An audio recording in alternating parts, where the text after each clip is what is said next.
Hello साथियों, I hope आप सब अच्छे होंगे।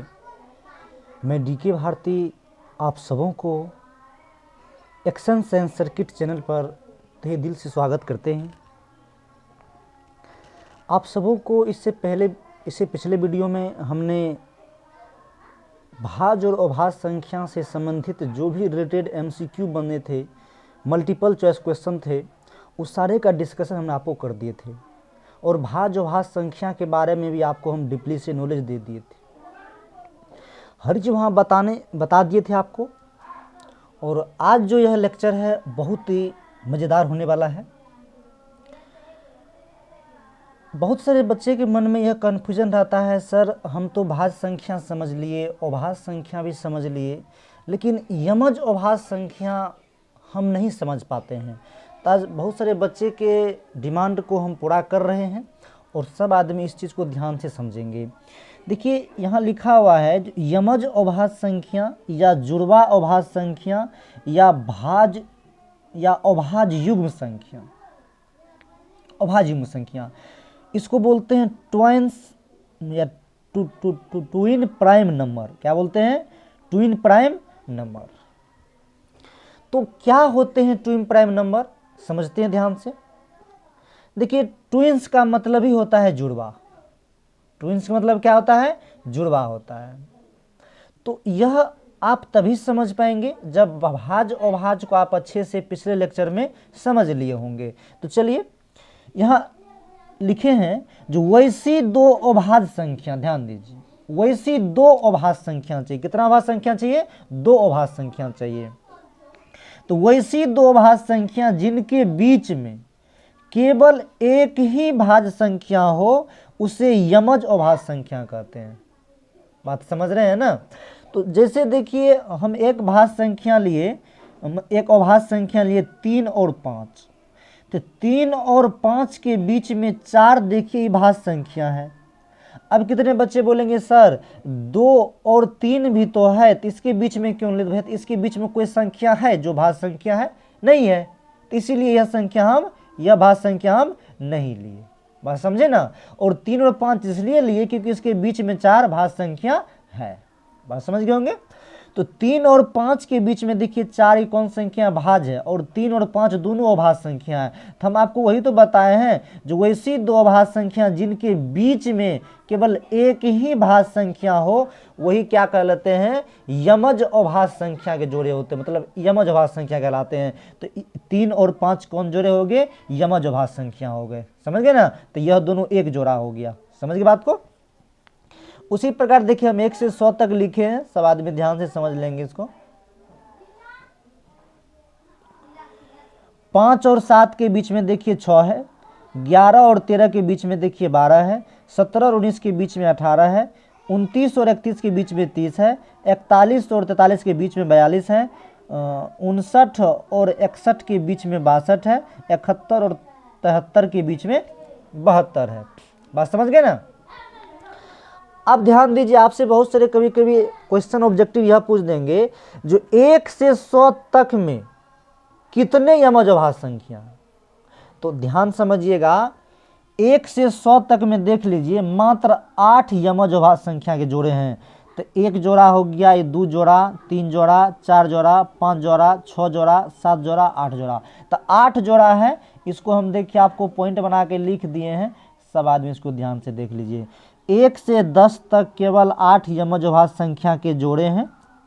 और यह क्वेश्चन एक बार पूछा गया है कोई भी कॉम्पिटिटिव एग्जाम में, जो क्या मतलब 51 से 100 तक मतलब कितने यमज अभाज्य संख्या के जोड़े हैं? तो क्या मतलब 51 से 100 तक केवल 2 यमज अभाज्य संख्या के जोड़े हैं। समझ गए ना? 51 से 100 तक आप गिन सकते हैं। यहाँ पर देख लीजिए, मतलब यहाँ देख लीजिए, मतलब 41 और 43 है तो 42 हो गया। उसके बाद आपको क्या करा है? 51 से 100 तक का रहा है। तो देखिए 51, तो यह 59 हो गया, तो 51 ज़्यादा है तो एक यह हो गया, एक यह हो गया। समझ गए ना? मतलब यह दोनों अभाज्य संख्या जो है 51 से 100 के बीच में है। समझ गए ना? समझ गए सब आदमी? चलिए, तो यमज अभाज्य संख्या को आप अच्छे से समझ गए होंगे। और नहीं समझे होंगे तो आप कमेंट में कमेंट कीजिएगा, हम आपको नेक्स्ट में बता देंगे। चलिए एक संख्या और यहाँ पर मतलब चर्चा में चलते रहते हैं, जो संपूर्ण संख्या क्या होते हैं, परफेक्ट नंबर क्या है, तो चलिए उसको भी समझते हैं।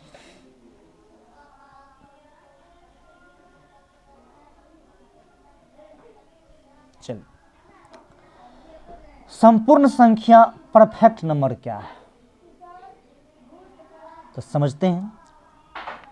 अब देखिए संपूर्ण संख्या को समझने के लिए आपको नेचुरल नंबर को समझना पड़ेगा, प्राकृतिक संख्या को, यह ऑलरेडी हम आपको बता चुके हैं। तो देखिए यहाँ लिख दिए हैं, जो वैसी प्राकृत संख्या जिनके सभी धनात्मक गुणनखंडों का योगफल उस संख्या का 2 गुना हो, उसे संपूर्ण संख्या कहते हैं। अब देखिए यहाँ पे एक शब्द है धनात्मक गुणनखंड, आपको पहले भी हम ये बता चुके हैं। जैसे मान के चलिए अगर हम 4 लेते हैं तो 4 का 2 फैक्टर होगा, मतलब पॉजिटिव भी और निगेटिव भी, तो +-1 भी होंगे और +-2 भी होंगे और +-4 भी होंगे। तो ये 4 जो है देखिए 1 से भी कटेगा, +1 से, -1 से भी, ये 2 +2 से भी और -2 से भी कटेगा, ये +4 से और -4 से भी कटेगा। बात समझ रहे हैं ना। तो हमको सिर्फ लेना है वो पॉजिटिव वाला को लेना है, समझ गए, निगेटिव वाला को नहीं लेना है। और आप यह भी समझ लीजिए, जो 1 से लेकर के 100 तक में केवल 2 ही संपूर्ण संख्या है, 1 से 100 तक में। और उस संपूर्ण संख्या कौन है, एक तो 6 है और एक तो 28 है, समझ गए ना, 28 है, एक तो 6 है, एक तो 28 है। बात समझ गए ना। इसके सिवाय कोई भी संपूर्ण संख्या नहीं, क्योंकि यह रूल उसमें फॉलो होता ही नहीं है। जो ऐसी प्राकृतिक संख्या जिनके सभी धनात्मक गुणनखंड का योगफल जो है उस संख्या का 2 गुना होगा, इस सिर्फ 6 और 28 में फॉलो होता है, और कोई संख्या में नहीं होता है। हम वो करके भी दिखाते हैं, देख लीजिए। यहाँ पर 6 के सभी धनात्मक गुणनखंड कौन कौन होंगे, 1 2 3 6। गुणनखंड का मतलब यह होता है उस संख्या किस किस से कट रहा है। 6 है, किससे किससे कटेगा, 1 से कट रहा है, 2 से कट रहा है, 3 से कट रहा है, 6 कट रहा है, 6 से कट रहा है। तो ये 6 जो है इतना संख्या से कट रहा है, तो इस सभी धनात्मक गुणनखंड ही हम लिए, ऋणात्मक नहीं लिए हैं। तो ये धनात्मक गुणनखंड का आप क्या कीजिए, जोड़ दीजिए। तो जोड़िए सबको, देखिए 1 +2 +3 +6 सबको जोड़िए, कितना का 2 1 3 3 6 6 6 12 हो गया। तो यह देखिए 12 जो है इसको हम 2 गुना 6 लिखे, तो डिफरेंस क्या है, वैसी प्राकृत संख्या जिनके सभी धनात्मक गुणनखंड, तो 6 प्राकृत संख्या है जिनके सभी धनात्मक गुणनखंड, धनात्मक गुण कर लिए, का योगफल उस संख्या का, कौन संख्या की, 6 जो प्राकृत संख्या, इस संख्या क्या होना चाहिए, 2 गुना होना चाहिए। तो 2 गुना है कि नहीं है ना। ये 6 जो है इस संख्या, मतलब ये 12 जो है इस संख्या क्या है, 2 गुना है। बात समझे ना।